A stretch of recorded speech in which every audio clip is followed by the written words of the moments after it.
Online सबको आवाज आ रही थी? हाँ, ऑडिबल तो आ रही है।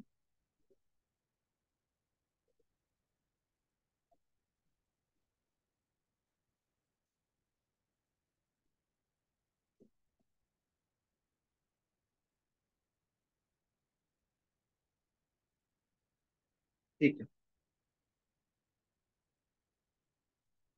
तो कल हमने एक बेसिक आइडिया डिस्कस कर लिया था कि इन्वेस्टमेंट क्या होता है। कुछ नए लोग हैं, आई थिंक आप कल नहीं थे, है ना? आप लोग भी कल नहीं थे? ठीक है। आप भी शायद आ जाए, कल नहीं थे। अच्छा, कल थे आप, ठीक है। देखो, कल हमने बेसिक आइडिया डिस्कस किया था कि स्टॉक मार्केट क्या होता है, इन्वेस्टिंग क्या होती है ना, ट्रेडिंग क्या होती है, इनके बीच के डिफरेंसेस क्या हैं। इन सबको हमने कल डिस्कस किया था। आज हम जो डिस्कस करेंगे वो है टेक्निकल एनालिसिस। कि टेक्निकल एनालिसिस होता क्या है।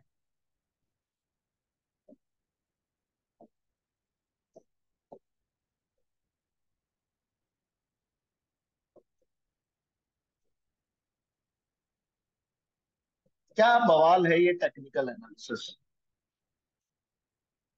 किसी ने सुना इसके बारे में कुछ? कोई आइडिया कि क्या चीज होती है? क्या नाम है आपका? सुरजीत। ये प्लीज अपना माइक अनम्यूट मत कीजिए, म्यूट रखिए। बाकी लोगों को भी डिस्टरबेंस होता है उससे।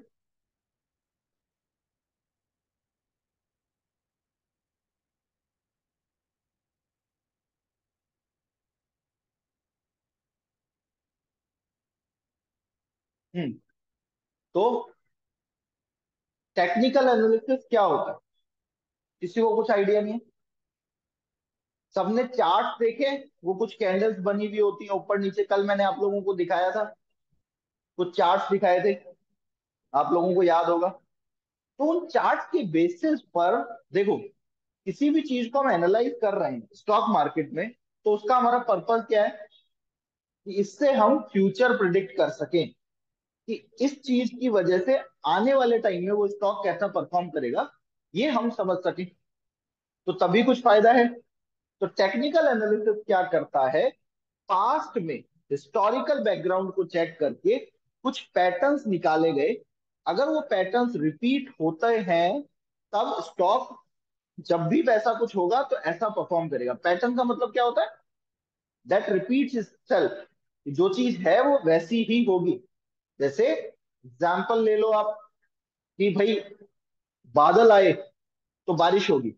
तो बारिश होने का एक पैटर्न है ना, कि पहले क्या होगा? हीट की वजह से पानी भाप बनकर ऊपर जाएगा, फिर ऊपर बादलों में कंडेंसेशन होगा, देन कंडेंसेशन होने के बाद बारिश होगी। ठीक है। तो एक सिस्टम है, ये एक पैटर्न है। ऐसा तो नहीं है कि बिना कंडेंसेशन के बारिश हो जाएगी। ठीक है। अब आर्टिफिशियल रेन की बात मत करना, वो एक अलग चीज होती है। ठीक है। अब बारिश जो है उसका एक पैटर्न है, तभी बारिश होगी। तो स्टॉक मार्केट में भी कुछ पास्ट में बिहेवियर जो थे स्टॉक के, कैंडल्स के बिहेवियर, उनको ऑब्जर्व किया गया। और उसके बेसिस पे उन पैटर्न्स को बताया गया कि ऐसे पैटर्न बनने पर ये हो। उनको डिफरेंट डिफरेंट नाम दिए गए।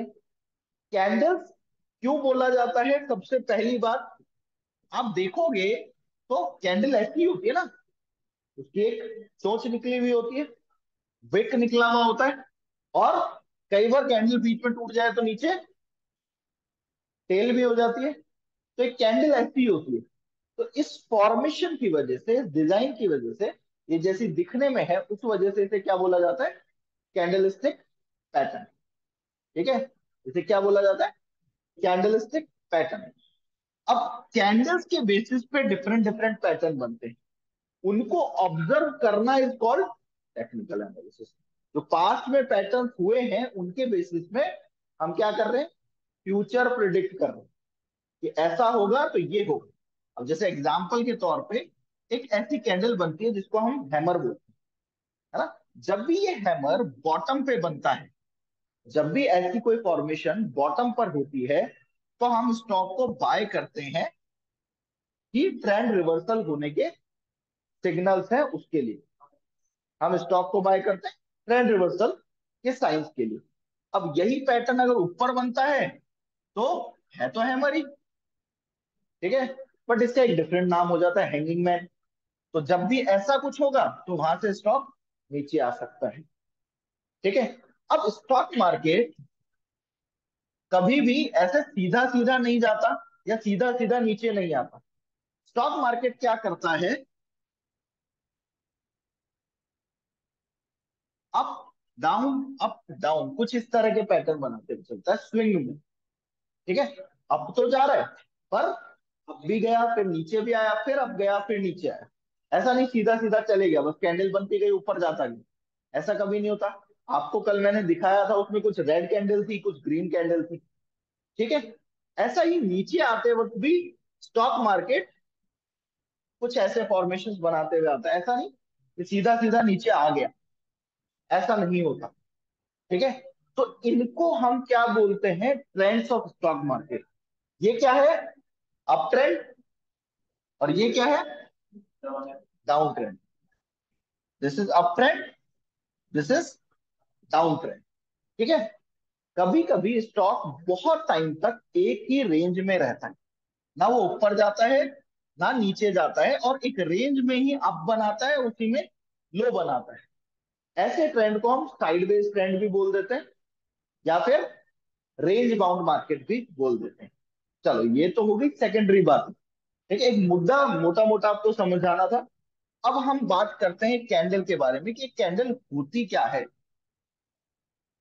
अगर हम बात करें कैंडल की, तो ये कैंडल होती क्या है। हमने ज्यादातर देखा है रेड और ग्रीन कैंडल बनते हुए, ठीक है, रेड और ग्रीन कैंडल बनते हुए। तो ये रेड एंड ग्रीन कैंडल्स क्या हैं, क्या होती हैं लाल और हरी कैंडल। अच्छा, इस कलर से हमको कोई फर्क पड़ता है क्या, कुछ आइडिया कि क्या बता रही है आपको।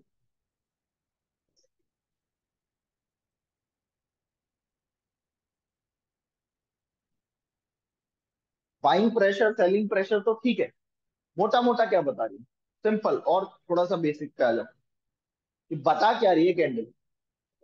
अगर मैं कैंडल को देखूं तो ये क्या बता रही है।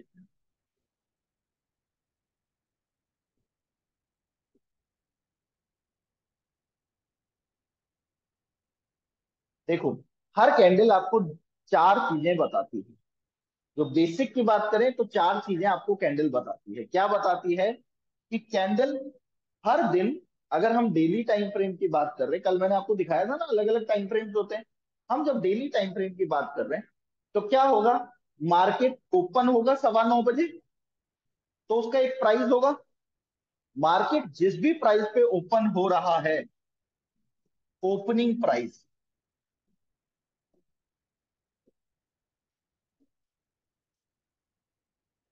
जिस प्राइस पे ओपन हुआ है वो प्राइस बताएगा, ठीक है। तो कैंडल सबसे पहली चीज क्या बताती है कि किस प्राइस पे मार्केट ओपन हुआ, ठीक है। अब ओपन होने के बाद मार्केट हो सकता है थोड़ा नीचे गया हो, ठीक है, या फिर थोड़ा ऊपर जाने के बाद भी नीचे गया हो। तो जो ओपनिंग प्राइस है उससे थोड़ा सा नीचे गया हो सकता है, उसको हम क्या बोलते हैं, लो। मार्केट ने आज लो क्या बनाया है, मैक्सिमम लो, मतलब जितना नीचे जा सकता था वो वाला पॉइंट। अब मार्केट उसके बाद ऊपर भी चला होगा, तो ऊपर जाने के बाद वो कहीं क्लोज हो गया होगा, पर उस दिन में उसने एक हाई भी बनाया होगा। तो ऊपर वाली जो विक है वो आपको हाई बताती है, नीचे वाला टेल जो है वो आपको लो बताती है, और बीच में ये ओपन एंड क्लोज बताता है। अब इसको एग्जांपल से समझते हैं। मान लो मार्केट ओपन हुआ 100 रुपीज पे, ठीक है, 100 पे ओपन हुआ, वो 110 पे क्लोज हुआ है, हाई उसने बनाया है 115 का, और लो बनाया है 95 का। मार्केट ने लो बनाया 95 का, ओपन 100 पे हुआ था, उसके बाद 95 तक गया, फिर वो 115 तक भी गया दिन में, और फिर लास्ट में क्लोज होते होते वो 110 पे हो गया। जब ऐसी सिचुएशन है कि ओपन जो प्राइस पे हुआ है उससे ऊपर क्लोज होगा, उसे हम क्या बोलेंगे, जिस प्राइस पे ओपन हुआ है उससे ऊपर क्लोज होगा, तो उसे हम क्या बोलेंगे?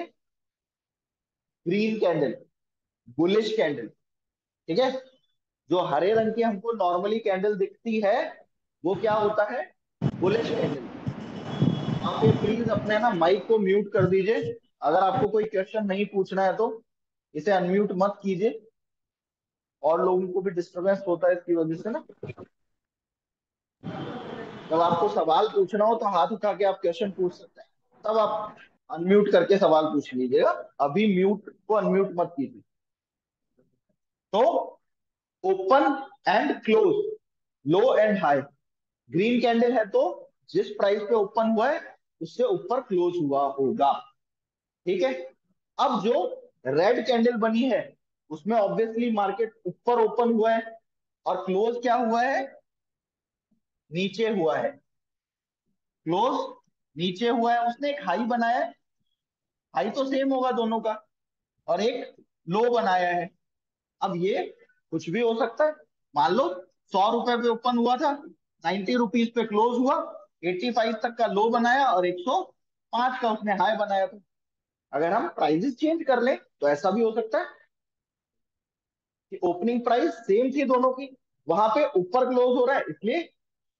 अब ऐसा नहीं है कि कैंडल ग्रीन और रेड ही होंगी। बस आपको ओपनिंग एंड क्लोजिंग पता होना चाहिए, तो उससे आपको पता चल जाएगा कि कैंडल बुलिश है या फिर बेरिश है। ठीक है। बुलिश है या बेरिश है, उससे आपको ये पता चल जाएगा। अब इसके अलावा ये कैंडल क्या बताती है? देखो, दुनिया में किसी भी चीज का प्राइस जो डिसाइड होता है ना, वो दो फैक्टर्स पे होता है। कौन से फैक्टर्स है? Demand and supply. कौन से फैक्टर्स है? Demand and supply. समझते हो आप डिमांड एंड सप्लाई क्या होता है?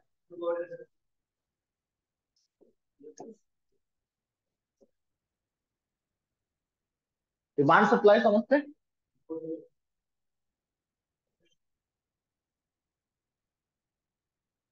प्राइस डिसाइड करने के लिए डिमांड सप्लाई एक अलग चीज होती है। ठीक है। डिमांड और सप्लाई क्या होता है कि किसी स्टॉक के लिए कितने बायर्स हैं या कितने सेलर्स हैं।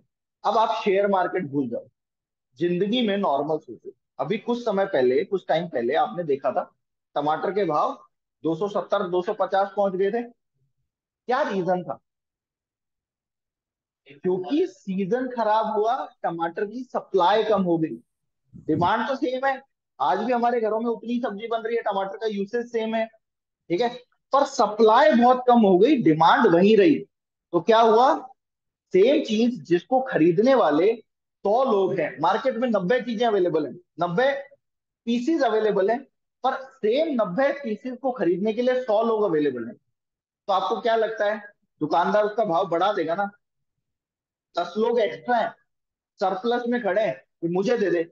आप गए 100 रुपए की चीज है, पर कोई आपके पीछे आया मैं 102 दे दूंगा, तो दुकानदार किसको बेचेगा? फिर उसके पीछे से कोई आया मेरे से 105 ले ले। क्यों? क्योंकि सब चीज तो एक ही है ना, सप्लाई तो सेम है, डिमांड इंक्रीज हो गई। तो दो चीजें वर्क करती है, एक में प्राइस बढ़ रहा है बिकॉज सप्लाई कम हो गई, डिमांड सेम है, 100 लोग खरीदने वाले, पर चीज क्या है? 90 है, 50 है, 60 है, तो बढ़ गई प्राइस क्योंकि सप्लाई कम हो गई। 100 ही थे पहले भी, 100 चीजें होती थी, 100 लोग खरीद लेते थे, प्राइस सेम रहती थी। अभी सप्लाई कम हो गई तो प्राइस बढ़ गई। अब कभी कभी होता है 100 चीजें हैं बट पहले 100 लोग खरीदते थे तो प्राइस सेम रहता था, अब खरीदने वाले 120 हो गए, 130 हो गए। अब उन 100 चीजों का प्राइस वापस इंक्रीज हो जाएगा बिकॉज डिमांड लोग ज्यादा कर रहे हैं, तो प्राइस बढ़ जाएगा। अब जैसे जो चीजें नॉर्मल जिंदगी में आप देखोगे, जैसे सब्जी हो गई, आटा हो गया, इनके प्राइसेस ज्यादातर किस वजह से बढ़ेंगे? सप्लाई कम होने की वजह से, कि मानसून खराब हो गया है, या फिर हमारी फसलें खराब हो गई हैं किसी भी कारण से, बारिश ज्यादा हो गई, जैसे इस बार जबरदस्ती की बारिश हुई है ना, तो उसकी वजह से क्या हुआ? फसलें खराब हो गई। हाँ, मतलब कहीं बारिश हुई। देखो, ग्लोबल वार्मिंग के इम्पैक्ट है ये, आएंगे, है ना। अभी तो शुरुआत है, हमारा ही करा था रहा है सब कुछ, पोल्यूशन कर करके। ठीक है। चलो वो एक सेकेंडरी चीज है, उस पर फिर कभी डिस्कस करेंगे। अभी आपको कॉन्सेप्ट समझ आया। अब ये सेम चीज उल्टी वर्क करती है। प्राइस कम कब होगा? या तो खरीदने वालों से ज्यादा बेचने वाले आ जाए, सप्लाई ज्यादा हो जाए डिमांड से, तो इस चीज का प्राइस क्या आ जाएगा? कम हो जाएगा। या फिर सप्लाई सेम है, बड़ी नहीं है, सेम सब, पर खरीदने वालों की रुचि कम हो गई है, कम खरीदने वाले, डिमांड कम हो गई, तो भी स्टॉक का प्राइस, किसी भी चीज का प्राइस नीचे आ जाएगा। सेम प्रोसेस काम करती है शेयर मार्केट में। ये आपको क्या बता रही है कि इस दिन डिमांड ज्यादा थी सप्लाई से, इस दिन डिमांड ज्यादा थी सप्लाई से, और ये आपको क्या बता रहा है, इस दिन सप्लाई ज्यादा थी डिमांड से, जिसकी वजह से क्या हुआ? तो बेचने वाले बेयर ज्यादा पावरफुल थे बुल से। स्टॉक मार्केट में क्या है, बेयर और बुल की परमानेंट लड़ाई है ना, हमेशा होती रहती है। आपने कभी देखा होगा, बेयर जो है हमेशा अपना पंजा नीचे की तरफ मारता है, ठीक है, इसलिए उन्हें बेयर बोला जाता है कि वो नीचे लेके जाते हैं मार्केट को। और बुल हमेशा जो चोट मारता है वो उछालता है ऊपर की, ठीक है, इसलिए उसे बुल बोला, इसलिए कि वो मार्केट को ऊपर ले जाते हैं, ठीक है। अदरवाइज बुल का ऐसा कोई लेना थोड़ी देना थोड़ी है कि बुल ज्यादा पावरफुल है कि बेयर ज्यादा पावरफुल है। इस कॉन्सेप्ट पे ये बेयर और बुल का कॉन्सेप्ट लाएगा। तो इससे पता चलता है आज बेयर ज्यादा पावरफुल थे, इससे पता चलता है आज बुल ज्यादा पावरफुल थे। अब ये बुल ज्यादा पावरफुल किसी भी रीजन से हो सकते हैं। कल जैसे मार्केट में सेलिंग आई, कल मार्केट में सेलिंग आई, किस रीजन से सेलिंग आई कल मार्केट में? बिकॉज कुछ न्यूज सर्कुलेट हुई कि 4,000 करोड़ का पोर्टफोलियो था, वो बेचा गया, वो लिक्विडेट हुआ है, जिसकी वजह से बहुत हैवी मिड कैप स्टॉक्स में सेलिंग थी, ठीक है, उसकी वजह से मिड कैप में बहुत सेलिंग थी। पर आज वो न्यूज सब कुछ शांत हो गया, तो वापस से बाइंग आ गई, नॉर्मल सारे स्टॉक वापस ऊपर की तरफ चलने लग गए, ठीक है। तो आज वापस से पॉजिटिव न्यूज की वजह से, या फिर कोई भी न्यूज नहीं है, तो नॉर्मल जो बुल रन हो रहा था वो वापस से कंटिन्यू हो गया। बट कुछ खराब न्यूज थी जिसकी वजह से बेयर ज्यादा पावरफुल हो सकते थे। तो ये कैंडल आपको सारे दिन का पूरा कच्चा चिट्ठा बताती है कि कोई न्यूज थी, कुछ और दिक्कत थी, पॉजिटिव न्यूज थी तो ग्रीन कैंडल बन गई, नेगेटिव है तो रेड बन गई। अब उसमें सब कुछ इंक्लूड हो गया। एक कैंडल अपने आप में आपको पूरी मार्केट की साइकोलॉजी बताती है, ठीक है। एक कैंडल अपने आप में आपको पूरी मार्केट की साइकोलॉजी बताती है। तो इस कैंडल से हम क्या समझते हैं कि मार्केट में ये जो कैंडल्स बनती हैं, ये आपको कैसे आप ट्रेड लोगे वो बताती है, ठीक है। कहाँ आप एंटर होगे ट्रेड में, क्या आपके टारगेट्स होंगे, क्या आपका स्टॉप लॉस होगा। स्टॉप लॉस से क्या समझते हो आप? कि अगर वो लेवल्स टूटे तो आप अपने ट्रेड से एग्जिट कर लोगे, आप उससे ज्यादा लॉस नहीं लोगे। अब ये स्टॉप लॉसेस कैसे डिसाइड होते हैं, टारगेट्स कैसे डिसाइड होते हैं, एंट्री पॉइंट्स कैसे डिसाइड होते हैं, ये विद टाइम आपको स्लोली स्लोली समझ में आएगा। इसके बहुत सारे तरीके हैं। ओनली अगर मैं सिर्फ टेक्निकल एनालिसिस की बात करता हूं, तो उसमें भी कुछ कैंडल्स के बेसिस पे हमें एंट्री एग्जिट मिलती है। जैसे मैंने आपको अभी एक हैमर और हैंगिंग मैन नाम बताया, वैसे ही बहुत सारे। उसके अलावा फिर चार्ट पैटर्न्स होते हैं, जिसमें बहुत सारी कैंडल्स का इन्वॉल्वमेंट होता है, और उसकी वजह से कुछ पैटर्न बनते हैं। जैसे आप लोगों ने किसी ने अगर सुना होगा तो एक पैटर्न बहुत फेमस है, हेड एंड शोल्डर, उसके बारे में आपने सुना होगा। वैसे ही बहुत सारे पैटर्न्स होते हैं। फिर उसके अलावा आप एडिशनली आप देखते होंगे कि बहुत बार क्या होता है, ये पैटर्न्स फेल हो जाते हैं, स्पेसिफिकली सपोर्ट एंड रेजिस्टेंस पे। तो वहां पर जो काम आती है, वहां पे आती है इंस्टीट्यूशनल ट्रेडिंग, ठीक है, कि वो पैटर्न फेल करवाए जाते हैं। क्यों करवाए जाते हैं, अब इसको भी आप समझना। मान लो, जैसे कल मैंने आपको एक कॉन्सेप्ट बताया था कि वो 100 रुपए से 115 लेके जाया गया, ठीक है। मान लो किसी इंस्टीट्यूशन को अपना स्टॉक बेचना है 100 रुपीज पे, तो वो अब इंस्टेंट आया 100 रुपए पे बेचने, तो बेचेगा किसको? बायर्स भी तो होने चाहिए ना उसके सामने। तो बायर्स नहीं होंगे तो बेच ही नहीं पाएगा। और बायर्स कहाँ एंटर होते हैं? रिटेल ट्रेडर, ज्यादातर ब्रेकआउट्स पे। तो इसीलिए ब्रेकआउट क्रिएट करवाए जाते हैं। ब्रेकआउट किसको बोलते हैं कि कोई लेवल था प्रीवियस, अभी दिखाऊंगा मैं चार्ट पे दिखाऊंगा, ऐसे टेंशन नहीं लेनी है। तो वो उसको तोड़ दिया उसने, पहले उसको तोड़ नहीं पा रहा था काफी बार से, अब उसको तोड़ दिया। रिटेल ट्रेडर को क्या लगता है अब मैं करोड़पति बनने वाला हूँ, इसने ब्रेकआउट दे दिया, अब ये जाएगा। वो क्या होता है, वो थोड़ा सा ऊपर जाता है और इन रियलिटी क्या होना था, किसी इंस्टीट्यूशन को अपना माल बेचना था, तो उसने क्या किया, फेक ब्रेकआउट क्रिएट किया जिसमें सारा रिटेल फंसा और boom। इसीलिए हम आपको ये बताएंगे कौन से ब्रेकआउट में आपको एंट्री लेनी है, कौन से में नहीं लेनी। तो वो बहुत इंपॉर्टेंट चीज होती है। ज्यादातर जो प्रॉब्लम है ना, टेक्निकल एनालिसिस वगैरह तो आप सीख जाओगे, बट उनका राइट इम्प्लीमेंटेशन। अब जे हैमर बन रहा है, इसको यूज कहाँ करना है, ये दिन में 20 बार बनेगा, पर इन रियलिटी कहाँ पे आपको इसको यूज करना है वो पता होना चाहिए। तो ये सारी चीजें आपको टेक्निकल एनालिसिस में हेल्प करती हैं। प्लस टेक्निकल एनालिसिस आपको एंट्री एग्जिट का टाइम बताता है।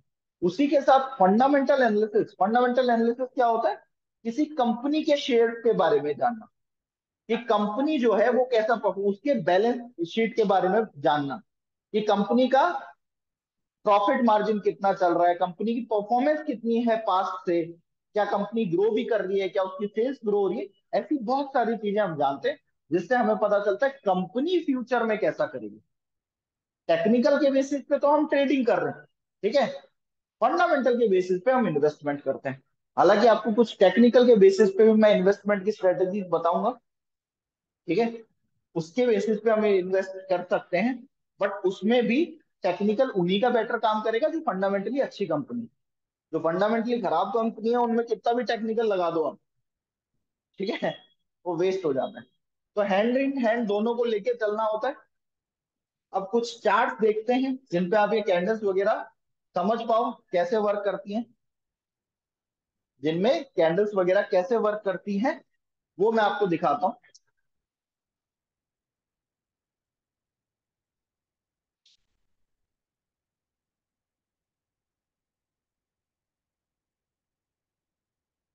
साथ में आज जो हमने ट्रेड्स शेयर किए थे अपने स्टूडेंट्स के साथ, उनका कैसा चल रहा है वो भी देखेंगे। कल मैंने आपको कोल इंडिया दिखाया था, सिर्फ एक ट्रेड हमने बचा रखा था कोल इंडिया का, उसका क्या परफॉर्मेंस है, ठीक है। मार्केट क्लोज हो गया, स्क्रीन आपको विजिबल है, अब आप देखिए।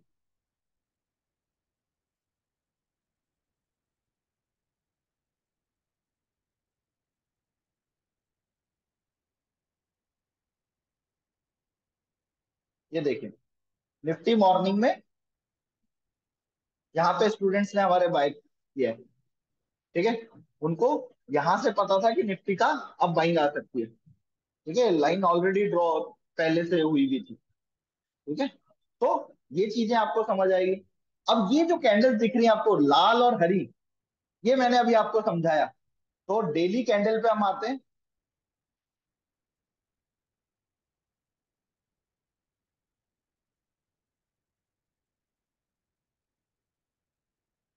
अब आप देखिए, कल जो कैंडल थी वो ओपन कहाँ हुई थी, यहाँ पे ऊपर आपको ओपन लिखा हुआ दिख रहा है, ओ 20,110.15। क्लोज कहाँ हुई है, 19,914। उसने लो हाई क्या बनाया है, 20,110.35, बहुत थोड़ा सा ऊपर गई थी। और लो क्या बनाया, 93, सॉरी क्लोज हुआ 993 पे, लो बनाया 914। तो इसलिए आप इस कैंडल को देखिए, रेड कैंडल है, इसका क्लोज ओपन से नीचे है और लो और नीचे बनाया था इसने। देन उसके बाद सी नेक्स्ट आज कैंडल बनी है ग्रीन, उसका ओपनिंग प्राइस क्या है, 19,989। क्लोजिंग प्राइस क्या है, 20,070। और उसने हाई बनाया 96 का, लो बनाया 944 का, ठीक है। तो इसलिए आज ग्रीन कैंडल थी। अभी हमने यही देखा ना। अब मैंने आपको बताया, फॉर एग्जाम्पल मैं रिलायंस का स्टॉक दिखाता हूं आपको, या कोई और भी? आप देखिए, क्या स्टॉक मार्केट रिलायंस जो है सीधा सीधा ऊपर जाता गया क्या? रिलायंस ने क्या किया, एक अप बनाया, फिर लो बनाया, फिर अप बनाया, फिर लो बनाया। तो हमको ट्रेडिंग कैसे करनी है? हमें इन लेवल्स पे ट्रेडिंग के अपॉर्चुनिटीज ढूंढनी है। ऊपर जाते हुए स्टॉक को, अप ट्रेंड के स्टॉक को बेचना नहीं है, डाउन ट्रेंड के स्टॉक को खरीदना नहीं है। और उसमें हर लेवल पे, हर स्विंग पे ट्रेड करना है, हर स्विंग पे ट्रेड करना है। तो आपको ये समझ आना बहुत जरूरी है कि आप कहाँ ट्रेड कर रहे हो। ठीक है? तो ट्रेडिंग एंड इन्वेस्टमेंट का यही कुछ सिस्टम होता है। अब जैसे रिलायंस हमने यहां बाय करवाया था हमारे स्टूडेंट से, और लगभग इन लेवल्स पे उसको एग्जिट हुआ है। ठीक है? तो बहुत सारे आपको स्टॉक देखने को मिलेंगे जो हमने टेलीग्राम पे स्टूडेंट से, जैसे फॉर एग्जांपल आज के मैं आपको दिखाता हूँ। ये सुबह एफएनओ की जो हम लिस्ट ट्रैक कर रहे थे आज, वो शेयर की थी मॉर्निंग में कि इन स्टॉक्स को हम ट्रैक कर रहे हैं। ठीक है? तो स्टूडेंट्स खुद भी ट्रैक कर सकें, उनको देख सके कि क्या हो रहा है। ठीक है? तो टाटा केमिकल्स, उससे पहले अंबुजा सीमेंट, लगभग 442 पे बाय के लिए स्टूडेंट्स को बोला गया। अंबुजा सीमेंट देखिए, 443.90, 1 रुपए ऊपर बंद हुआ है। अभी तो शुरुआत है, ये लॉन्ग टर्म ट्रेड है, छोटा ट्रेड नहीं है। उसके अलावा टाटा केमिकल्स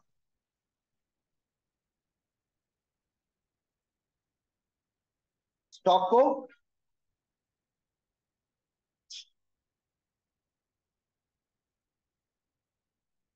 देखिए, जब ये स्टॉक कंप्लीट रेड था, कैंडल लाल दिख रही है पूरी लाल, तब इसको बाय के लिए बोला गया था। ठीक है? लगभग 1042 का प्राइस आ रहा है। बंद का हुआ है 1052। इवन हाई बनाया है इसने 1064, 65 का। ठीक है? उसके अलावा Tata coffee, Tata consumer products, ये दो स्टॉक और थे। अब आपको ये समझना है जो हम जैसे बाइंग दे रहे हैं किस रीजन से। टाटा कॉफी देखिए आप, टाटा कॉफी की बाइंग आप देखेंगे कहाँ दी है,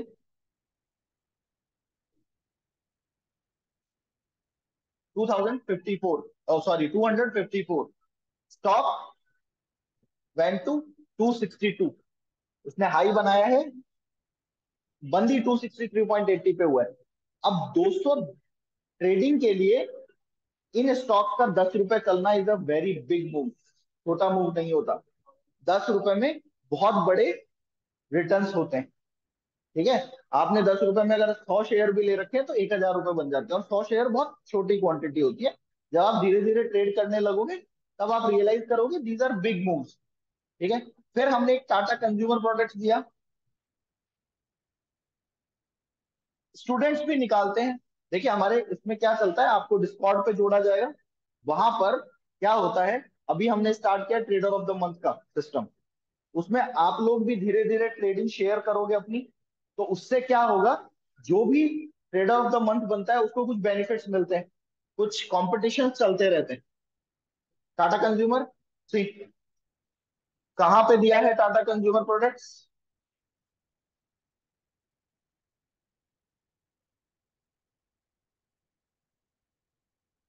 ये रहा, 69 पे। कहाँ क्लोज हुआ है? 89, 20 रुपीज का मूव। ठीक है? और वो कहाँ पे मूव्स मिल रहे हैं आपको?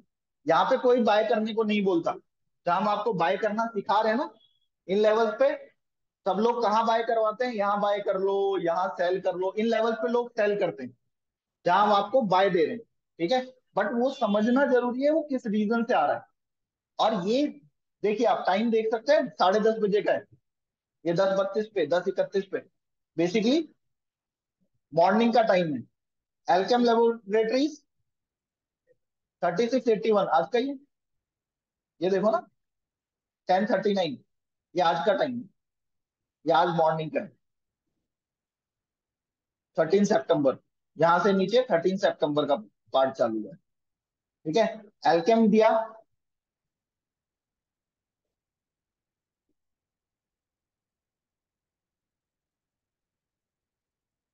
सी 1389, 82 ऐसा कुछ प्राइस था। कहाँ क्लोज हुआ है? 37, 60 रुपए, 70 रुपए का मूव। ठीक है। तो ये चीजें आपको समझ में आएंगी स्लोली। अब ये इससे क्या पता चल रहा है ग्रीन कैंडल से कि बाइंग बहुत सॉलिड थी आज। एल्केम की जो बाइंग थी वो बहुत स्ट्रांग थी। आप देखो बायर्स इसको ऊपर ले जाते ही गए, कोई डाउनवर्ड मूवमेंट का कोई स्कोप नहीं छोड़ा। तो आपको ये चीजें समझनी है। अब आप देख सकते हैं एल्केम पूरे टाइम कैसा मूवमेंट दे रहा है। क्या सीधा सीधा ऊपर चले गया क्या? स्टॉक नीचे आता है, फिर ऊपर जाता है, फिर नीचे आता है। तो हमको ट्रेडिंग करनी है इन लेवल्स को समझ के कि इन लेवल्स पे कैसे ट्रेडिंग होगी, कैसे आप इन लेवल्स पे बाय करोगे। तो ये तो कुछ एग्जांपल, जैसे मैंने कोल इंडिया आप लोगों को कल दिखाया था और मैंने कहा था कि अभी हमने इसको सेल नहीं किया है। बाकी दो ट्रेड्स हम एग्जिट कर चुके थे कोल इंडिया को छोड़कर।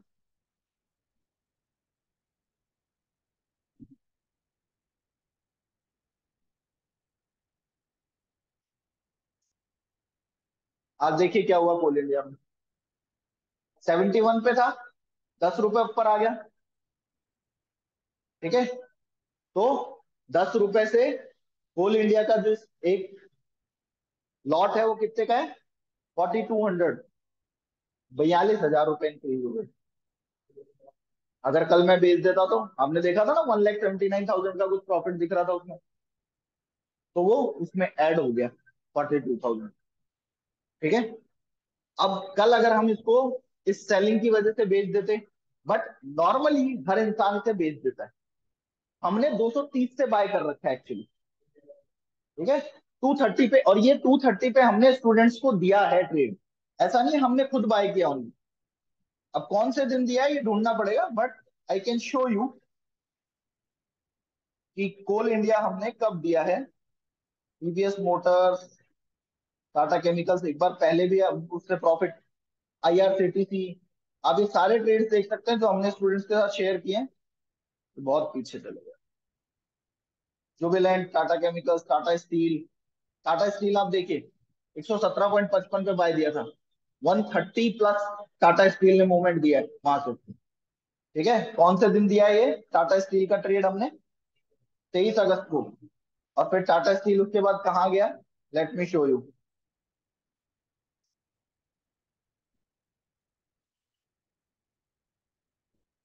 कहाँ गया टाटा स्टील?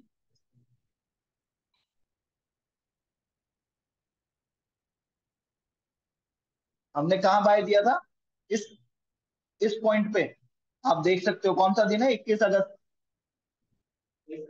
23 अगस्त को इस वाले कैंडल पे दिया होगा, इस पे 17 पॉइंट समथिंग। ठीक है। और फिर वहां से कहाँ गया? 133। ये बहुत बड़ा मूव है टाटा स्टील के लिए, बहुत बड़ा। ठीक है। बहुत बड़ा मूव है। इतने में बहुत ज्यादा ह्यूज मूवमेंट्स होते हैं।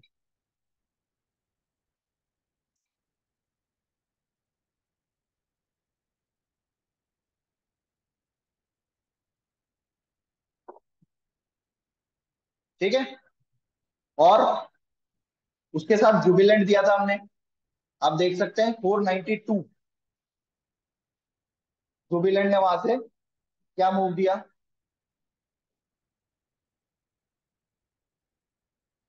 492। दिस इज द डेट, 23 अगस्त। 4548। आप जो भी स्टॉक्स देखेंगे इन चैनल्स पे, हम वो टाटा केमिकल्स, आप टाटा केमिकल्स देख सकते हैं। यहाँ पर हम वो ट्रेड शेयर करते हैं जो थोड़े सेफ हो कंपैरेटिवली। ठीक है। सारे ट्रेड्स नहीं शेयर किए जाते। कौन है भाई?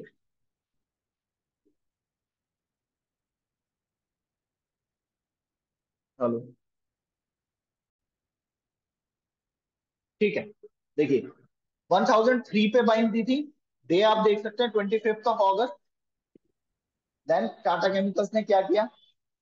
अभी तो नीचे आ गया, बट उस टाइम क्या हुआ था? अभी तो वापस हमारे लिए दोबारा बाइंग का अपॉर्चुनिटी बन गई है। हमारे टारगेट यही थे। हमारे टारगेट था 1108, 100 रुपए का मूवमेंट। ठीक है। देखिए हमें हमारे टारगेट से मतलब होता है। हमारे टारगेट है, इन ट्रेड्स में जो हमने करवाया उनमें लॉस नहीं हुआ। किसी ने पूछा है कि सर इन ट्रेड्स में किसी को लॉस भी हुआ क्या? जो हमने ट्रेड किए उनमें लॉस नहीं हुआ। बट ऐसा नहीं कि स्टूडेंट्स को लॉस नहीं होता। अभी हमारे 3 ट्रेड्स में स्टॉप लॉस भी हुआ। हम वो स्टूडेंट्स के साथ शेयर करते हैं कि इन 3 ट्रेड्स का आपका एसएल हो गया है, तो आपको एग्जिट करना चाहिए। इसीलिए हमारी मेन फोकस क्या होता है, रिस्क मैनेजमेंट। ठीक है। आपको प्रॉपर रिस्क मैनेजमेंट की पूरी स्ट्रेटेजी सिखाई जाएगी कि आपको कैसे राइट पोजीशन साइजिंग बनानी है, क्या आपका सही पोजीशन होनी चाहिए, कैसे आप ट्रेड एग्जीक्यूट करेंगे। ठीक है। ये आज जो ट्रेड थे ये सारे इंट्राडे ट्रेडिंग के लिए थे। हम 15 मिनट्स पे कैसे ट्रेड करना है आपको, बेसिकली इंट्राडे पे क्या है, 15 मिनट्स में ट्रेड होता है, तो वो कैसे ट्रेड करना है आपको वो भी सिखाया जाएगा। ठीक है। इंट्राडे ट्रेडिंग, कुछ ट्रेड्स इनमें से इंट्राडे थे। ठीक है। आपको ऐसे ही बीच बीच में इंट्राडे मिलता रहेगा, उस पर लिखा हुआ होता है बाकायदा कि ये ट्रेड इंट्राडे के लिए ओनली। इस पे आपको होल्ड नहीं करना है।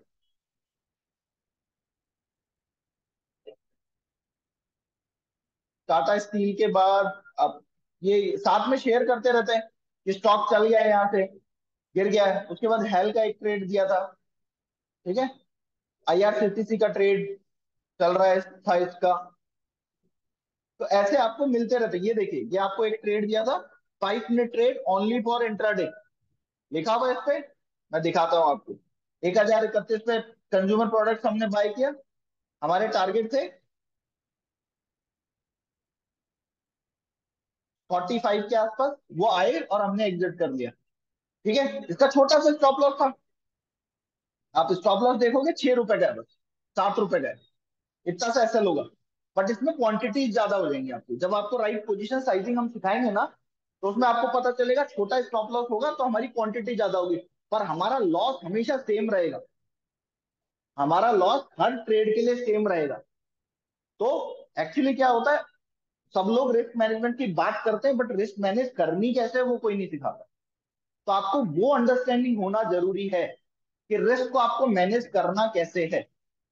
ठीक है। तो ऐसे बहुत सारे बीच बीच में आपको मिलते रहते हैं। ठीक, टाटा केमिकल्स वगैरह के, ये एक आपको सिर्फ और सिर्फ,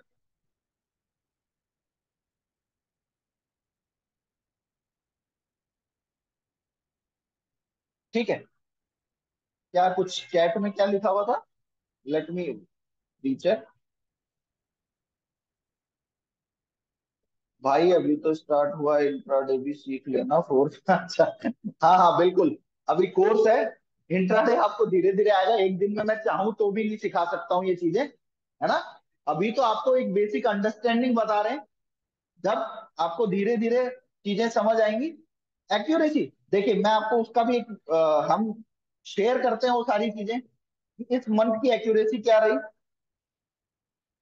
let me show you accuracy का। यहीं कहीं मैसेज होगा,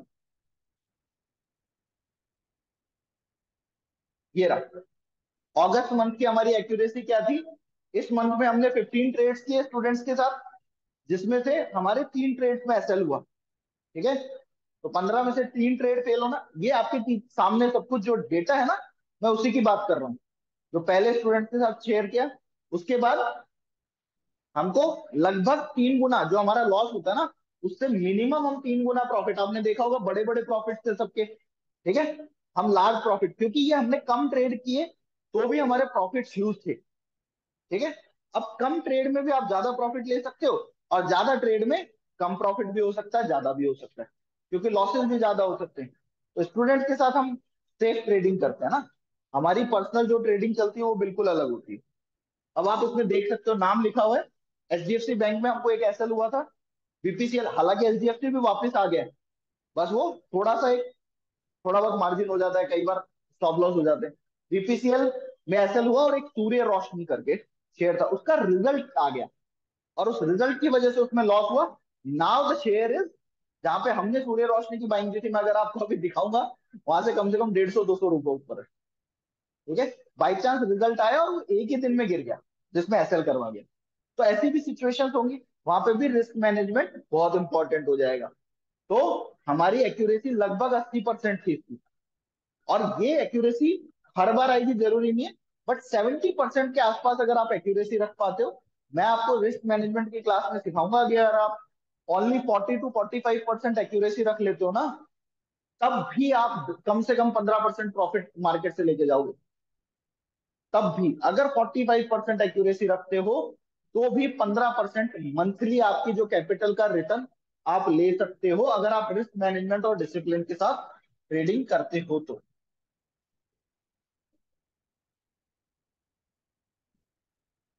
सूर्य रोशनी वाला ट्रेड मैं आपको दिखाता हूँ कब हुआ है।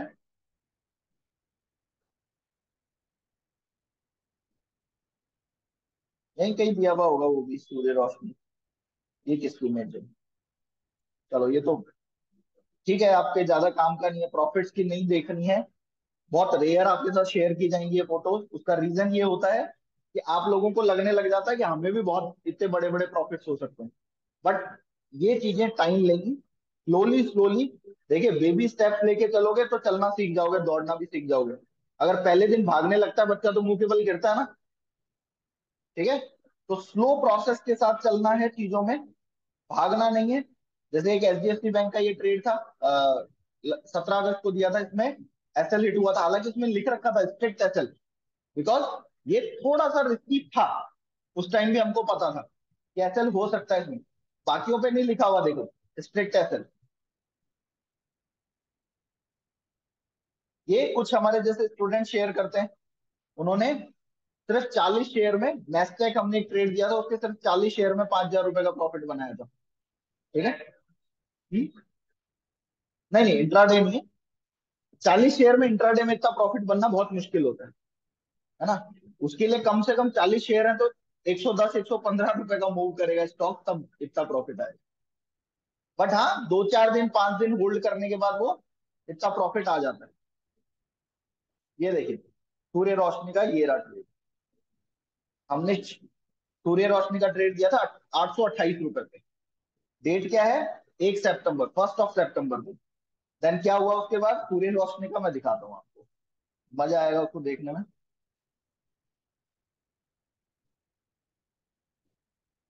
1 सितंबर, सॉरी 1 अगस्त को होगा ये, है ना। हाँ, ये वाला दिन है। एक सेकंड, मैं डेट देखता हूँ वापिस से क्या है सूर्य रोशनी की।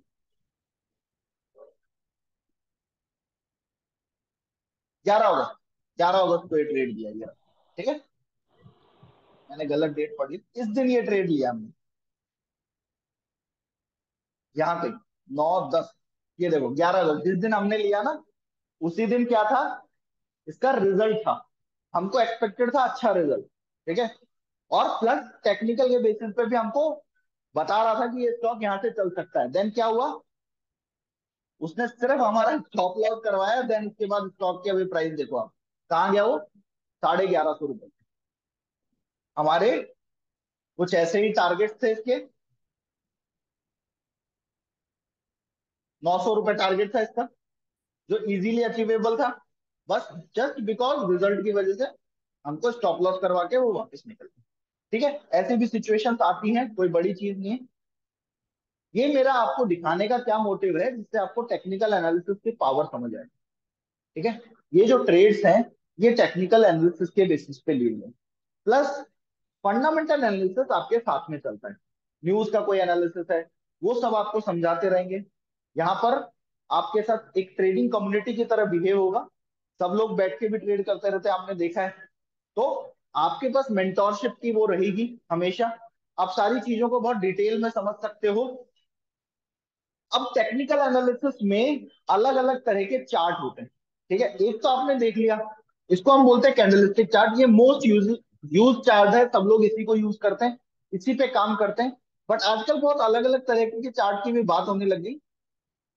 लाइन चार्ट, ये आपको ट्रेंड इंडिकेशन में काम आते हैं। ट्रेंड लाइन ड्रॉ करना है, इनके बेसिस पे आपको हम सिखाएंगे। राइट ट्रेंड लाइन क्या होगी, वो आपको लाइन चार्ट आपको ज्यादा बेटर बता पाते हैं। कैंडलस्टिक में बिकॉज ऑफ विक, जिसको हम शेडो भी बोलते हैं, जो हमने कैंडल बनाई थी आपने देखा होगा, उसमें ऊपर नीचे विक निकले हुए थे, टेल एंड विक, उसे शेडो भी बोला जाता है। देन उसके अलावा और भी बहुत सारे के चार्ट्स होते हैं। हाइनकिन आशी, ये जापानीज कैंडल्स हैं।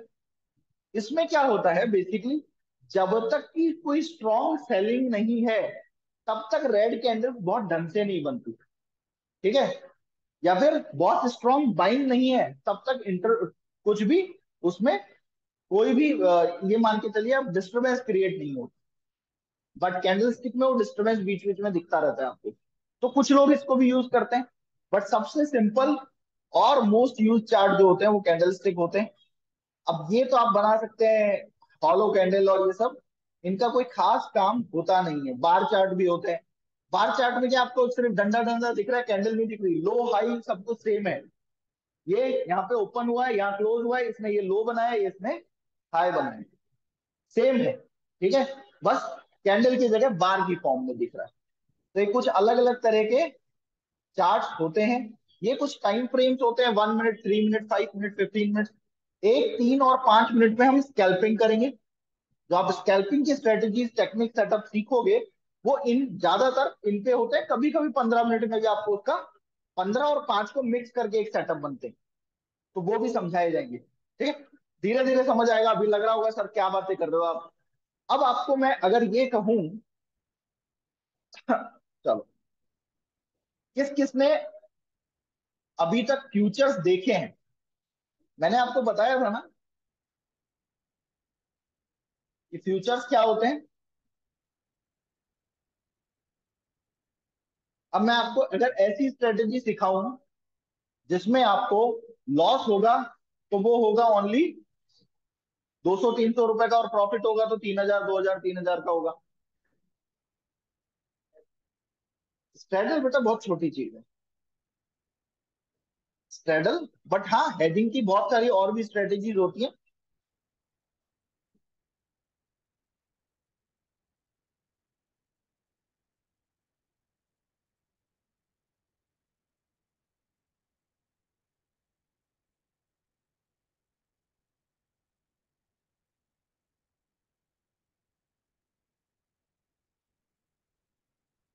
स्ट्रेडल ट्रैंगल में आपको लॉस कम नहीं होता, आपका सिर्फ और सिर्फ जो स्प्रेड है वो छोटा हो जाता है। तो आपका प्रॉफिट भी उसी हिसाब से कम हो जाता है। ठीक है, वो सिर्फ और सिर्फ आप मार्केट को थोड़ा कम पैसा दो उसके लिए बनाई गई चीजें। ठीक है, वो भी हेजिंग की स्ट्रेटेजीज है कि ओवरनाइट आपको ट्रेड करना है। चलो आप लोगों को ये चीजें बाद में समझ आई। ऐसी बहुत सारी है। जैसे फ्यूचर्स आप बाय करते हो नॉर्मल, जैसे मैं एग्जांपल आपको कोल इंडिया का ही फ्यूचर अगर आप बाय करते हो तो कितना रुपया लगेगा आपका, 2,07,000 रुपए आपको ये मिनिमम देना पड़ेगा फ्यूचर को बाय करने के लिए। ठीक है, इन रियलिटी आपके पास 280 इंटू, अगर आपको कैश में बाय करना है 280 इंटू 4,200, बिकॉज लॉट कितने साइज का होता है, 4,200। तो लगभग 9, 9.5 लाख रुपए देने होते हैं आपको, 10 लाख के आसपास। बट फ्यूचर्स बाय करने के लिए मैंने कल आपको एक कॉन्सेप्ट बताया था टोकन अमाउंट वाला, आपको 2 लाख रुपए देने। आपका लॉस क्या है फ्यूचर्स में, अनलिमिटेड। प्रॉफिट भी अनलिमिटेड है, लॉस भी अनलिमिटेड।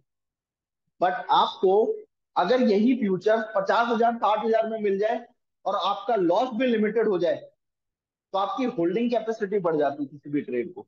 आपको पता हो कि मेरे को मैक्सिमम लॉस 10,000, 20,000 का हो सकता है, और मैं अगर पूरे महीने भी इसको होल्ड करके रखूंगा तो मुझे इससे ज्यादा लॉस नहीं होगा।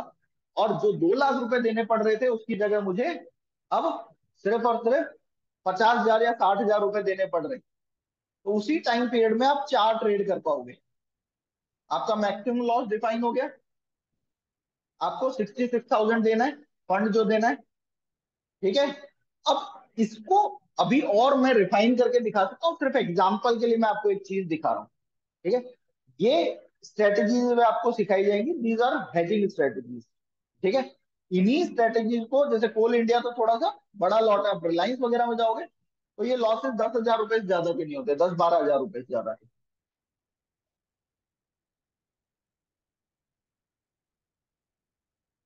इनको कैसे इंप्लीमेंट करना है वो अब एक अपनी आप में प्रोसेस होती है। आपको उसके लिए ऑप्शन चेन समझनी पड़ेगी पहले, राइट। चीजें क्या होती है ऑप्शंस फ्यूचर्स की, जब डिटेल समझ आएंगी तब आपको समझ आएगा। देखिए, रिलायंस का फ्यूचर खरीद के रखने के लिए आपको सिर्फ 31,500 रुपये चाहिए। लॉस हो सकता है 10,000 का। अब आपको ये पता चल जाए कि रिलायंस ऊपर जाने वाला है और मेरा 10,000 से ज्यादा का नुकसान नहीं हो सकता, तो आप पूरा महीना इजीली लेके बैठ सकते हो उसको, ट्रेड को, बिना टेंशन के। आपको टेंशन क्यों है? क्योंकि आपको पता ही नहीं कितना लॉस हो जाए। कल मार्केट गैप अप ओपन हुआ, मेरा बहुत बड़ा लॉस हो गया, तो आपका बहुत बड़ा हो ही नहीं सकता। नॉर्मल अगर आप रिलायंस का फ्यूचर खरीदते तो कितने रुपए देने पड़ते? 1,09,000। इसी में कुछ स्ट्रेटेजीज होती हैं जिनमें आपको बहुत कम पैसे में बहुत बड़ा प्रॉफिट आप ले सकते हैं। जैसे निफ्टी का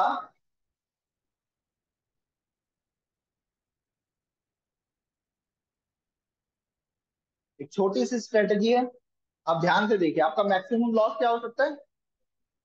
प्रॉफिट। ठीक है, मैक्सिमम लॉस ही आपका 350 हो सकता है। आपको फर्क पड़ेगा क्या इसको बना के छोड़ दोगे तो? ये एक लॉट की बात है। अब 3,500 भी लॉस हो जाए तो कोई खास फर्क पड़ेगा? एक की जगह अगर 10 कर लिए तो प्रॉफिट का डिफरेंस देखना। 21,500 वीक में अगर आप कितने 7 बार लॉस कर दोगे ना, तब जाके भी आपका एक प्रॉफिट उसको रिकवर कर देगा। अगर आप नॉर्मल इन स्ट्रेटेजीज पे भी काम करते हो, पैसे कितने लगे आपके? 4.5 लाख रुपए। 4.5 लाख रुपए आपने इजीली, 3,500 कम भी हो गए 4.5 लाख में से कोई फर्क पड़ेगा 4 लाख में से? बट प्रॉफिट हुआ तो, और ये प्रॉफिट इंक्रीज भी होते हैं। ये तो मैं अभी आपको एग्जांपल दिखा दूं, ठीक है? अभी आपको कुछ एग्जांपल्स दिखा रहा हूं मैं, ठीक है? ये सब जो पार्ट आता है ये आपका technical analysis plus option chain के एनालिसिस के बेसिस पे ट्रेडिंग। फिर आपको ऑप्शन चेन के बेसिस पे support and resistance. Support resistance क्या होता है कि यहाँ पर सपोर्ट पे आएगा तो स्टॉक वापस ऊपर चले जाएगा, रेजिस्टेंस पे आएगा तो स्टॉक नीचे आ जाएगा। जो मूवमेंट देख रहे थे ना आप ऐसे, तो वो सपोर्ट और रेजिस्टेंस भी ऑप्शन चेन। ऑप्शन चेन क्या होती है? ऑप्शंस एक इंस्ट्रूमेंट है, जैसे अभी धीरे धीरे आपको समझ आएगा। उसका एनालिसिस करके भी हम सपोर्ट रेजिस्टेंस ड्रॉ करना सीखेंगे, और वो बहुत एक्यूरेट काम करता है। ठीक है, ऑप्शन चेन के एनालिसिस के बेसिस पे आपको निफ्टी बैंक निफ्टी ट्रेड करना सिखाएंगे। जो इंट्राडे में ट्रेडिंग होती है उसको हम सीखेंगे। ठीक है, तो देखिए अभी मैं ना बहुत, अगर आगे की आपको चीजें सिखाने लगूंगा वो समझ नहीं आएंगी। मैं आपको बेसिक बेसिक एक मोटा मोटा पूरी चीजों का आइडिया दे रहा हूँ कि कैसे क्या वर्क करता है। तो टेक्निकल एनालिसिस आपको सीखने के लिए क्या करने की जरूरत है? शुरू करने की, बेसिक एक अंडरस्टैंडिंग बनाने की जरूरत है।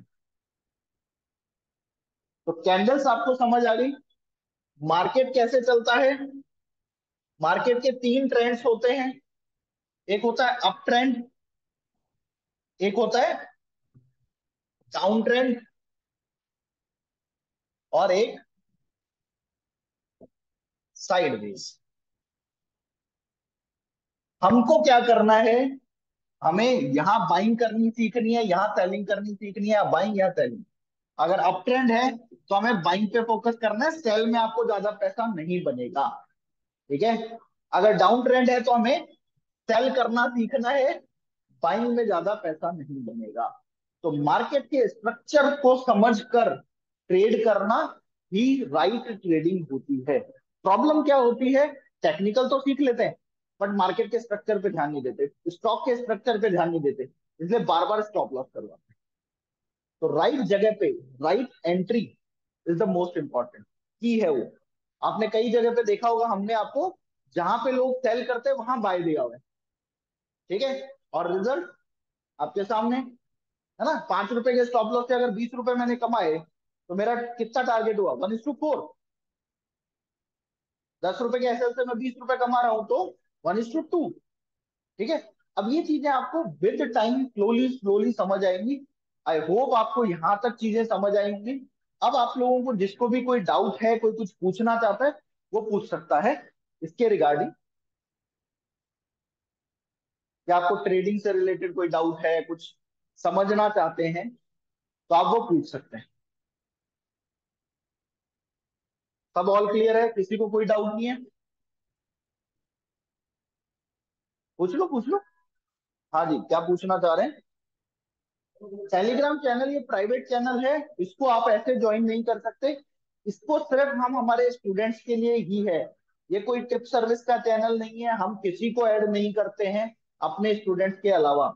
ये सिर्फ और सिर्फ हैंड होल्डिंग के लिए चैनल है, जिससे हम हमारे स्टूडेंट्स को बेनिफिट कर सकें, जिससे वो हमारे साथ ट्रेड करते हुए अपनी फीस रिकवर कर सकें या आगे अच्छी ट्रेडिंग सीख सकें।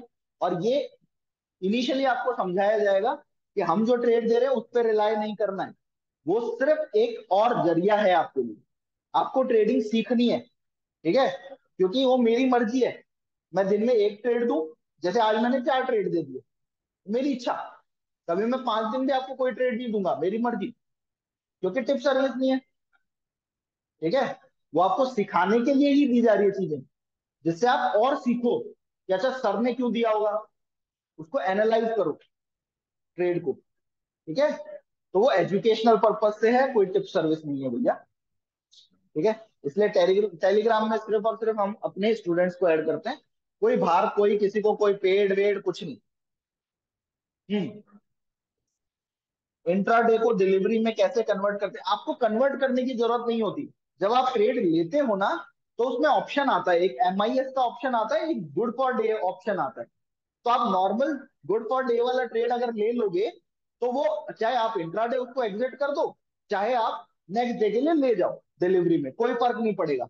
बट अगर आपने MIS ट्रेड किया है, तो वो क्या होगा, वो खुद ब खुद एग्जिट हो जाएगा। वो क्या होगा, खुद ब खुद एग्जिट हो जाएगा।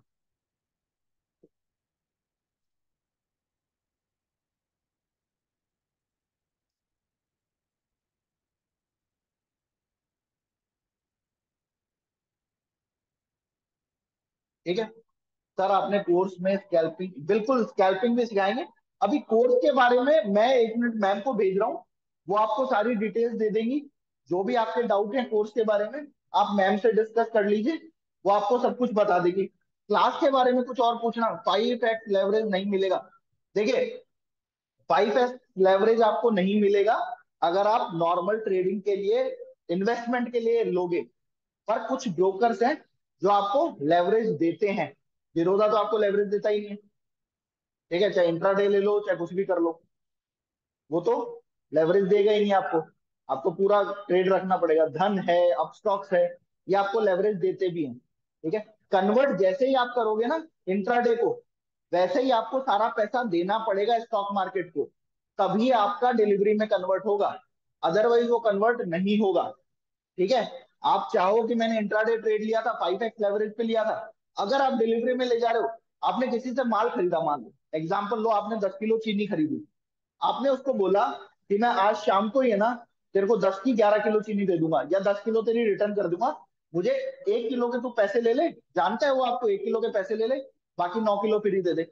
अगर शाम को 10 किलो चीनी इसको नहीं दोगे आप वापिस, या कुछ भी XYZ रीजन होगा, वो क्या कहेगा, भाई तू 9 किलो के पैसे दे मुझे, फिर तू चाहे ले जा चीनी, मुझे नहीं फर्क पड़ता। सेम प्रोसेस है, ठीक है? बिकॉज अब सेबी के रूल्स बहुत ज्यादा डिफिकल्ट हो गए। अब इतना इजीली कोई लेवरेज वगैरह नहीं दे सकता ब्रोकर। पहले तो 40-40 गुना लेवरेज मिल जाता था, 100-100 गुना लेवरेज मिल जाता था अलग अलग ब्रोकर से। अब आपको 4x 5x मैक्सिमम लेवरेज मिलता है। लेवरेज क्या होता है कि आपके पास मान लो लाख रुपए है, तो आपका ब्रोकर आपको अलाउ कर देगा 4 लाख का ट्रेड करने के लिए। उसके लिए आपको इंटरेस्ट देना पड़ेगा उसको। तो अलग अलग ब्रोकर का है, कुछ ब्रोकर 3 दिन तक कोई इंटरेस्ट नहीं लेते, उसके बाद पर डे इंटरेस्ट चार्ज करना स्टार्ट कर देते। अलग अलग। कोर्स के बाद मिनिमम, देखिए कोर्स के बाद मिनिमम कितना टाइम लगेगा ये डिपेंड करेगा आप लोगों पे। मैं आपको कहता हूं, अगर आप दिन के 8 घंटे स्टॉक मार्केट को देते हो, ट्रेडिंग में प्रैक्टिस करते हो, तो आप 6 महीने में बहुत अच्छे ट्रेडर बन सकते हो। अच्छे ट्रेडर मतलब जो पैसा कमाता है। कल मैंने बताया था ना, 90% लोग तो पैसा कमाते ही नहीं स्टॉक मार्केट से। पर अगर आप 1 घंटा देते हो शेयर मार्केट को, और बाकी मस्त अपने ऐसे टाइम पास कर रहे हो, बस झूठ मूठ देख लिया, तो फिर 2 साल 3 साल आपको लगेगा, जब तक आपका पैशन अंदर से नहीं आ जाता, ठीक है? सब कुछ आप पे डिपेंड करता है। हम आपको सिर्फ पुश कर रहे हैं, सीढ़ी आपको चढ़नी है। मैं धक्का देके हाथ से फेंक के आपको सीढ़ी नहीं चढ़ा सकता। डिसिप्लिन, डिलीजेंस, रोज प्रैक्टिस, डिसिप्लिन के साथ प्रैक्टिस, रिस्क मैनेजमेंट को फॉलो करते हुए ट्रेडिंग, तो सक्सेसफुल हो जाओगे। रिस्क मैनेजमेंट छोड़ा, स्लिप। डिसिप्लिन छोड़ा, स्लिप। ठीक है। तो ये कोई वो नहीं है जादू का वो सिस्टम, आपको अपनी मेहनत करनी पड़ेगी। अगर हम आपके साथ, देखिए हम आपके साथ 10% अपना एफर्ट लगाएंगे ना, तो आपको 100 लगाना पड़ेगा, और हम 100 लगा रहे हैं तो आपको 1000 लगाना पड़ेगा। अगर मैंने आपको कोई स्ट्रेटेजी सिखाई, आप घर जाके उसको प्रैक्टिस ही नहीं करते, है ना। मैंने कुछ उसमें बताया थे माइन्यूट डिटेल्स, आपने उन पे ध्यान ही नहीं दिया, और आप ट्रेड ले लेते हो, फिर मुझे कहते हो सर स्टॉप लॉस हो गया, क्योंकि आपने सही तरीके से उसको प्रैक्टिस किया गया। एटलीस्ट कोई चीज सीखी है तो 10 से 20 दिन उसको डिलीजेंटली प्रैक्टिस करो, फिर उसके रिजल्ट देखने स्टार्ट करो, छोटे छोटे ट्रेड लेने स्टार्ट करो, फिर बड़े ट्रेड पे जाओ। ठीक है। हमारे बैकग्राउंड में हम जाके देखेंगे तो मुझे आज 10 साल हो गए। ठीक है। 2013 में स्टार्ट किया था, आज 2023 चल रहा है। तब मैं आपको ये लाख रुपए 1.5 लाख रुपए के ऐसे प्रॉफिट्स आपको देखने को मिलते हैं। ठीक है। जिनको देखकर भी मुझे ऐसा नहीं होता कि बहुत प्रॉफिट हो गया या बहुत नुकसान हो गया, कोई फर्क नहीं पड़ता। Part and parcel of the game है। अब मुझे पता है। ठीक है। पिछले महीने हमारे फ्यूचर एंड ऑप्शन के स्टूडेंट्स के साथ जो ट्रेड किए, 15 ट्रेड, इनमें से 11 ट्रेड जो मैंने फ्यूचर एंड ऑप्शन में लिए थे, उसमें 6.5 लाख रुपए का प्रॉफिट था। 11 ट्रेड, और वो स्टूडेंट्स रेगुलर बेसिस पे ट्रैक करते थे। ठीक है। अब आप ये समझ के चलिए कि 11 ट्रेड, उसमें मेरे को कुछ स्टॉप लॉस भी हैं, एक दो ट्रेड के। अब इसके लिए मेरी कैपिटल भी बड़ी लगी होगी, ऑब्वियस बात है ना। तो जब इस लेवल पे आपको पहुंचना है तो फिर आपको मेहनत करनी पड़ेगी, कैपिटल बनानी पड़ेगी। जब मैंने स्टार्ट किया था, मैंने 30,000 रुपए से शुरू किया शेयर मार्केट का, और 30,000 में भी मुझे क्या हुआ था, पहला जब ट्रेड मारा ना, तो उस टाइम ये बजट का टाइम था, तो मुझे निफ्टी में 27,000 का प्रॉफिट हो गया, 30,000 में। खुश। मैं भाई साहब, ये सबसे इजी तरीका है ऑप्शन लेके, इससे आसान क्या हो सकता है। उस टाइम ये वीकली ऑप्शंस नहीं थे। अगले दिन 35,000 का नुकसान, दोबारा कर लिया कि ऐसे पैसे बनते हैं, ये ठीक है। उसके बाद स्टार्टेड लर्निंग। ठीक है। और 6 महीने ब्रोकर्स वगैरह के साथ बैठ बैठ के कोर्सेज को किया, और उसका रिजल्ट मिला। ठीक है। चलो, अब मैं मैम को भेज रहा हूँ, मैम आपसे डिस्कस करेंगी, वो आपको बता देंगी सारी डिटेल्स। ठीक है, कोर्स से रिगार्डिंग।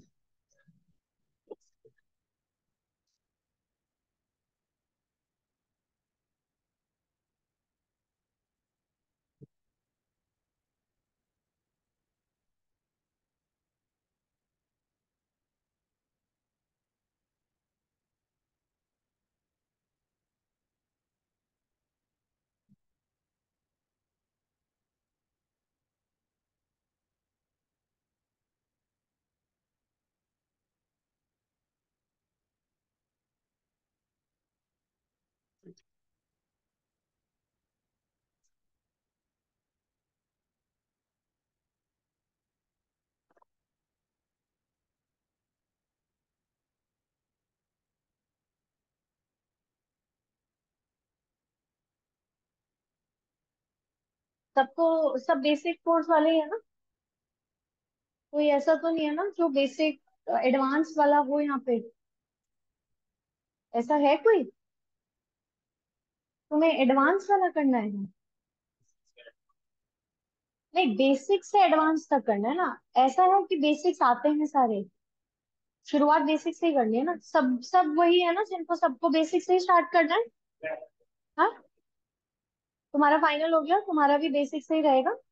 ठीक है। एक बार ये फिल कर दो, तुम्हारी तो है। एक बार ये फिल कर दो सब अपना अपना, सिर्फ नाम और नंबर लिख दो, बाकी जरूरत नहीं है। मैं एक बार डिटेल्स बता देती हूँ ना आप लोगों को कोर्स की।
जिसको पता है डिटेल्स वो दोबारा सुन लो एक बार, ताकि आप लोग देख लो।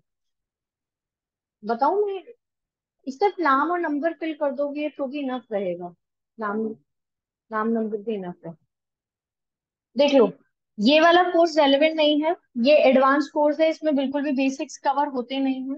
ठीक है, तो इसका कोई पॉइंट नहीं है, इसमें कुछ समझ नहीं आएगा कोर्स में। बेसिक कोर्स के हिसाब से पहले ये 2.5 महीने का कोर्स है। 2.5 महीने में डोमेस्टिक मार्केट्स पूरी कवर हो जाती है, मतलब जो इंडियन मार्केट्स रहती हैं। जैसे बेसिक ट्रेडिंग टेक्निकल एनालिसिस के हिसाब से स्टार्ट होती है। तो टेक्निकल एनालिसिस का ये मतलब main main points, candlestick chart pattern, trend lines वगैरह, ये बहुत डिटेल में सिलेबस रहता है टेक्निकल टेक्निकल का। लगभग 10 पेजेस का सिलेबस रहता है, ये मैंने आपको पहले भी बताया होगा। फंडामेंटल एनालिसिस आता है उसके अलावा, जैसे न्यूज के हिसाब से जो मार्केट में बहुत ज्यादा चेंजेस होते हैं वो सारे फंडामेंटल में होता है। हर कंपनी का एक बैकग्राउंड होता है, वो फंडामेंटल में होता है। ठीक है। डेरिवेटिव मार्केट आएगा, फ्यूचर एंड ऑप्शंस आएगा पूरा। बेसिक से स्टार्ट होगा, पूरा एडवांस तक का होगा ये भी कवर। ठीक है, इसमें option basics, option Greeks, option की स्ट्रैटेजीज, हेजिंग करना जिसे कहते हैं, जिससे हम अपनी कैपिटल को प्रोटेक्ट करके ट्रेडिंग करते हैं, सेव करके ट्रेडिंग करते हैं। फ्यूचर्स का ओआई एनालिसिस, ऑप्शन चेन का ओआई एनालिसिस, ये निफ्टी बैंक निफ्टी में ऑप्शन चेन एनालिसिस बहुत ज्यादा वर्क करता है इंट्राडे में स्पेसिफिकली। उसके अलावा ये स्टॉक्स में भी करता ही है। ठीक है। रिस्क मैनेजमेंट इसमें रहेगा, पूरा प्रॉपर रिस्क मैनेजमेंट जो प्रैक्टिकल तरीके से वर्क करता है वो रिस्क मैनेजमेंट इसमें रहेगा। ये 2.5 मंथ्स का कोर्स रहेगा। इसके बाद और 1.5 महीने की क्लासेस होती है, 1.5 मंथ्स। तो ये टोटल 4 महीने का कोर्स बन जाता है। रिमेनिंग 1.5 महीने में क्या क्या आएगा वो मैं बता देती हूँ। ये एक capital market, mutual funds, IPOs, commodity market, gold silver crude oil natural gas metals जो भी होते हैं, करेंसी मार्केट, डॉलर रुपी और बाकी कंट्रीज की जितनी भी करेंसीज होती है, यूरो वगैरह, ये फॉरेक्स ट्रेडिंग का पार्ट रहता है। इंटरनेशनल मार्केट्स आते हैं। इंटरनेशनल मार्केट्स जो इंडिया से बाहर के मार्केट्स रहते हैं सारे, उनमें भी जो अगर कोई स्टूडेंट ट्रेडिंग करना चाहता है तो वो इसमें आएगा। साथ में इसमें स्कैल्पिंग आएगा। स्कैल्पिंग होता है निफ्टी बैंक निफ्टी में majorly, Nifty bank Nifty fin Nifty, इनमें 15 मिनट 20 मिनट आधे घंटे, बस ये ट्रेड होते हैं इसमें। इसमें बाकी सर्टिफिकेट्स मिलते हैं अगर आपको जॉब करनी हो तो, उस हिसाब से रहता है। दोनों कोर्स इंट्राडे स्विंग ट्रेडिंग, जो एक दिन से ज्यादा के ट्रेड होते हैं, 2 दिन 4 दिन टाइप। इन्वेस्टमेंट जो लॉन्ग टाइम होते हैं, और ऑप्शन राइटिंग करके भी एक चीज होती है फ्यूचर ऑप्शंस में, जिसमें हम बिना बाइंग किए पहले सेलिंग करते हैं, वो भी इसमें दोनों कोर्सेज में आएगा आपका। ठीक है। ये तो मेजर मेजर कोर्स की डिटेल्स है। ऑनलाइन में भी सबको ये समझ में आ रहा है?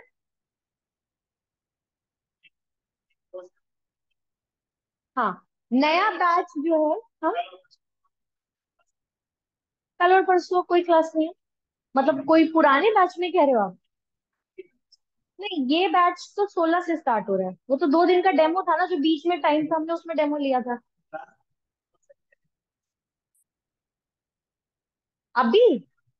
हाँ, आप जाओ, कोई दिक्कत नहीं, मैं बता रही हूँ बस। 16 तारीख को जो नया बैच है,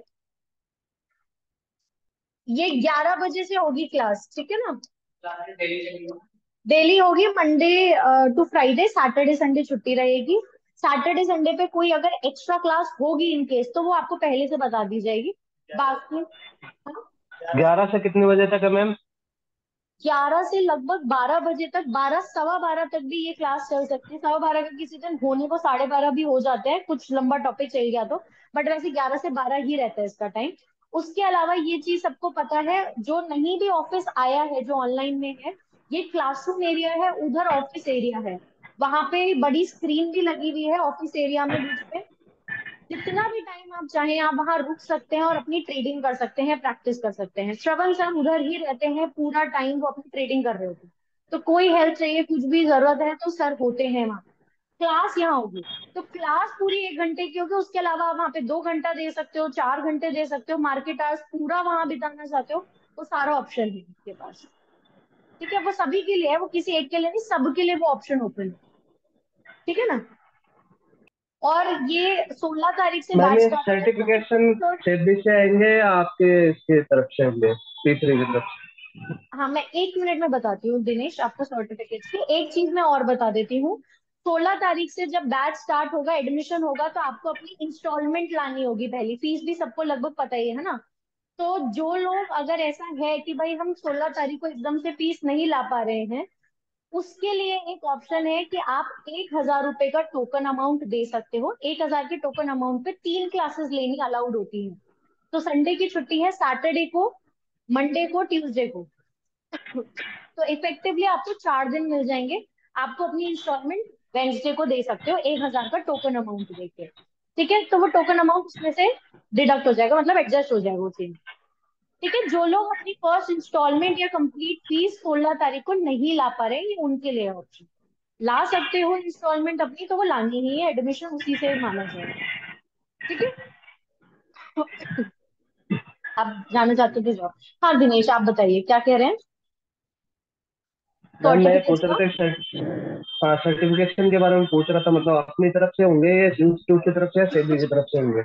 देखो, ये जो 9 सर्टिफिकेट्स हैं, ये हमारी तरफ से होंगे। इसमें 3 सर्टिफिकेट्स होंगे। ये बाकी जो 5 सर्टिफिकेट्स यहाँ पे लिखे हुए हैं सेबी की तरफ से इस। हाँ जी सर, मैं एक सेकंड बता देती हूँ उनको। ये ऑनलाइन में बता रही हूँ मैं, ऑनलाइन में ये डाउट जो है।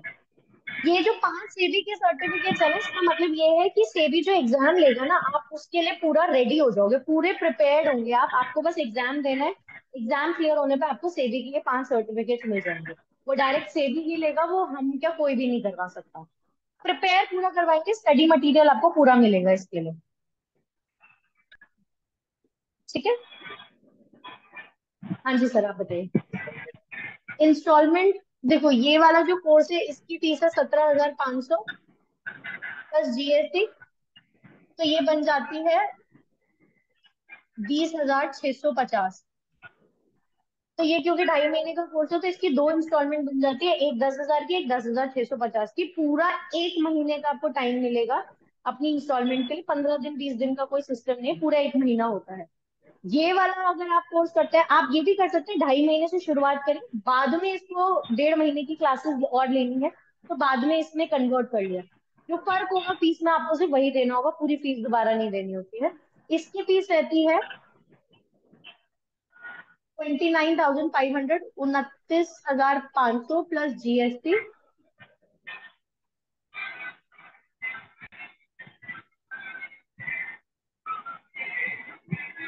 ये जीएसटी लग के बन जाता है 34,810। इसकी 3 इंस्टॉलमेंट बन जाती है। उसमें आपको 10,000 पहली इंस्टॉलमेंट देनी है, इसमें आपको 11,000 पहली इंस्टॉलमेंट देनी है। आप दोनों में से कोई सा भी कोर्स कर सकते हो। आप शुरुआत 2.5 से कर सकते हो, बाद में आप उसको 4 में कन्वर्ट कर सकते हो, वो आपके ऊपर डिपेंड करता है।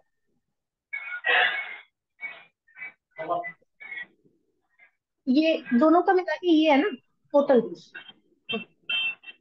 दोनों का मिला के है 34,810 में आपने 20,650 पहले ही दे रखे हैं 2.5 महीने के। और फिर उसके बाद जो बचा हुआ अमाउंट है 14,200 रुपए कुछ का, 150 रुपए कुछ का, वो आपने बाद में देना है 2.5 महीने का कोर्स खत्म होने के बाद। इसमें मैं बता देती हूँ, 5% आपको डिस्काउंट मिलेगा अगर आप फुल फीस देंगे तो। और अगर आपकी रेफरेंस से कभी भी कोई भी एडमिशन लेता है तो एक फ्रेंड डिस्काउंट रहता है, उसमें भी 5% मिलता है। मतलब चाहे अभी आपके साथ साथ ले, चाहे 2 महीने बाद ले, चाहे 2 साल बाद ले, कभी भी कोई भी एडमिशन लेगा तो आपको 5% का ये डिस्काउंट मिलेगा ही मिलेगा। 5% का ये हर एक एडमिशन पे मिलेगा। 2 एडमिशन, 4 एडमिशन, 10 एडमिशन, हर एक पे 5-5% मिलता रहेगा आपको।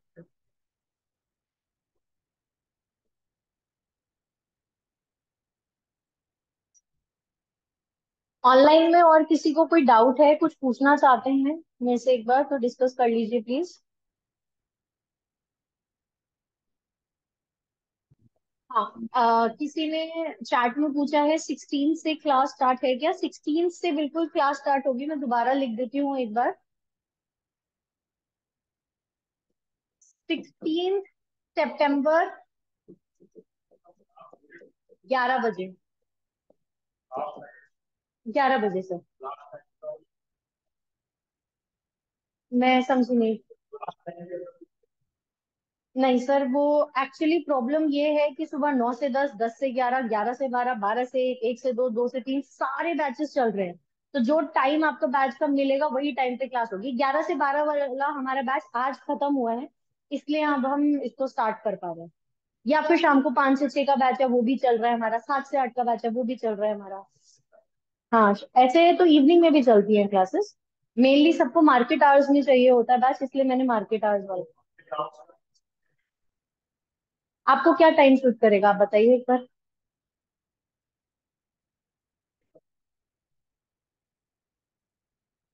इवनिंग, उनको भी इवनिंग में ही सूट करेगा।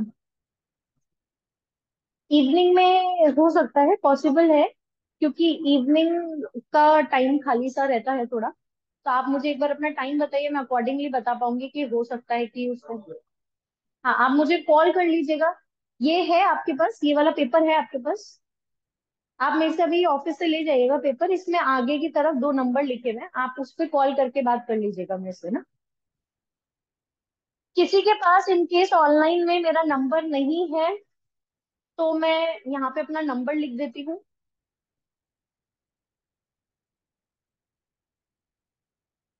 9999, 4 टाइम्स 9, 090 136। या फिर एक और नंबर है, अगर इन केस ये नंबर नहीं लगता है तो 9116134572। ये दोनों नंबर्स हैं, किसी के पास इनकेस नंबर नहीं है कुछ भी, तो आप इनमें से किसी भी नंबर पे कांटेक्ट कर सकते हैं। ऑफलाइन विजिटिंग टाइम ऑनलाइन में आप पूछ रहे हैं, मॉर्निंग में 9:30 से इवनिंग में 6 o'clock तक ऑफिस ओपन रहता है। हाँ जी सर। नहीं, ब्रोकरेज फर्म अलग होती है, ये इंस्टीट्यूट है पढ़ाने के लिए, ब्रोकरेज फर्म में ट्रेडिंग कर रहे होते हैं। हाँ सर, ब्रोकरेज फर्म के लिए करोड़ों हजारों करोड़ों की कैपिटल चलती है।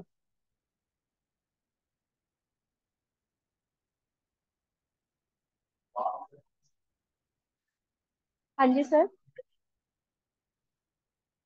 नहीं, वो ब्रोकर से ऐसे तो हमारी डील हुई भी है, तो आप जो भी जिसमें भी चाहेंगे उसमें आपका अकाउंट ओपन करा देंगे, वो कोई प्रॉब्लम नहीं।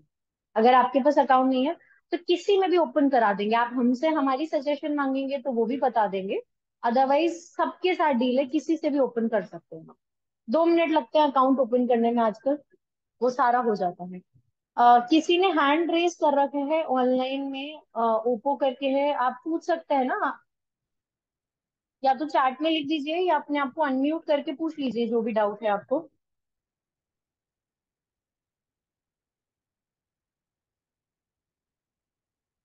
चलिए ठीक है,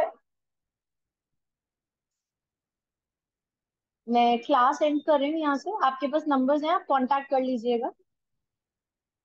थैंक यू।